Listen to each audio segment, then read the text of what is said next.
ملحدین کی طرف سے دین اسلام پر مختلف شکوک اور شبہات پھیلائے جا رہے ہیں، تو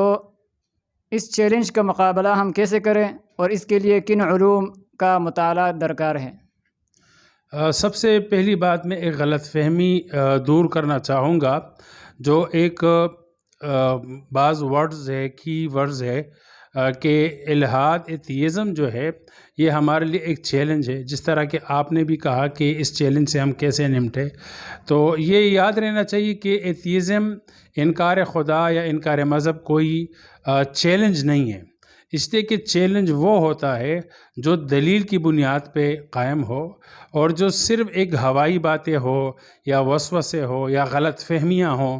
تو غلط فہمیوں کی بنیاد پر کوئی فتنہ اگر کھڑا ہو، یا وسوسوں کی بنیاد پر یا غلط سمجھ کی بنیاد پہ، یعنی جس کے پیچھے کوئی دلیل نہ ہو، تو اس کو چیلنج نہیں کہتے. چیلنج جو ہے وہ دلیل کے زور سے دی جاتی ہے. اور آج یعنی اس دور میں جو پوری دنیا کے لیے جو سب سے بڑا چیلنج ہے وہ اسلام ہے، کہ دنیا مختلف سسٹموں میں جو ہے وہ گھری ہوئی ہے، مختلف سسٹم کا تجربہ کیا جا رہا ہے. تو سب کچھ عرصہ تک اس سسٹم میں رہ کر پھر تنگ آ جاتے ہیں، اور اسلام کو جو ہے وہ مطلب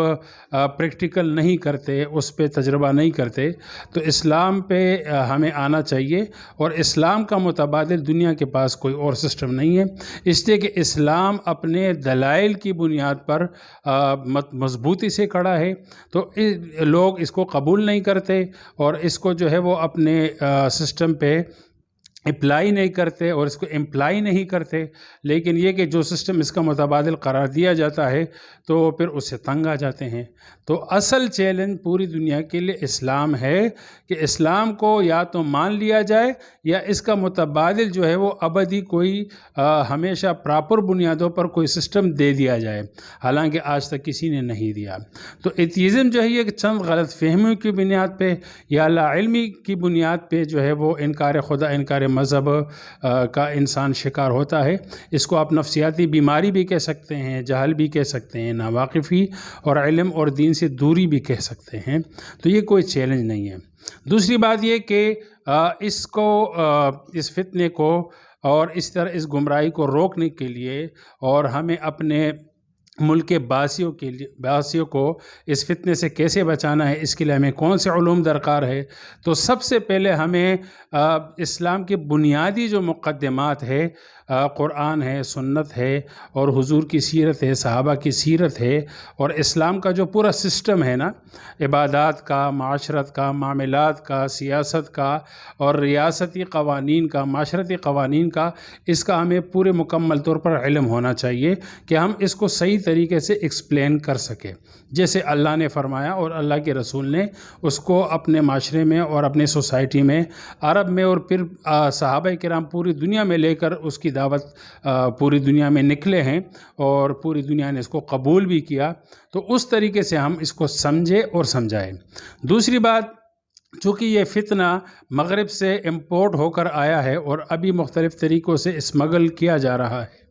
کئی جو ہے وہ سائنس کے نام سے، سائنٹزم وہ نافذ کیا جاتا ہے، منوایا جاتا ہے، اور کبھی جو ہے وہ تعلیمی نصاب کے مطلب اس میں اس کو اسمگل کیا جاتا ہے مختلف طریقوں سے اور مختلف ہتھ کنڈوں سے. سوشل میڈیا اور اسی طرح ڈراموں اور فلموں کے ذریعے سے ایسے اسکرپٹ جو ہیں لکھے جاتے ہیں جس میں مطلب اس کے زہریلا انجیکشن لگائے جاتے ہیں. تو ان میڈیا میں جو چیزیں یعنی استعمال ہوتی ہے، ہمیں ان سے پورا واقف ہونا چاہیے. اور دوسری جو چیز ہے، یعنی تیسری جو چیز ہے، وہ یہ کہ ہمیں مغربی فلسفوں سے، یعنی الحاد کوئی فلسفہ تو نہیں ہے، یہ ایک سوچ ہے، اور ایک غلط فہمی کی بنا پر ایک سوچ بنتی ہے، اس کو ایتھیزم کہتے ہیں، اس کو انکار مذہب اور انکار خدا کہتے ہیں. لیکن اس کے پیچھے مغرب کے جو فلسفے ہیں، ان فلسفوں کو ہمیں پڑھنا چاہیے. یعنی وہ ایتھیزم کن فلسفوں کی بنیاد پر یا سائنٹیفک بعض تھیوری کی بنیاد پہ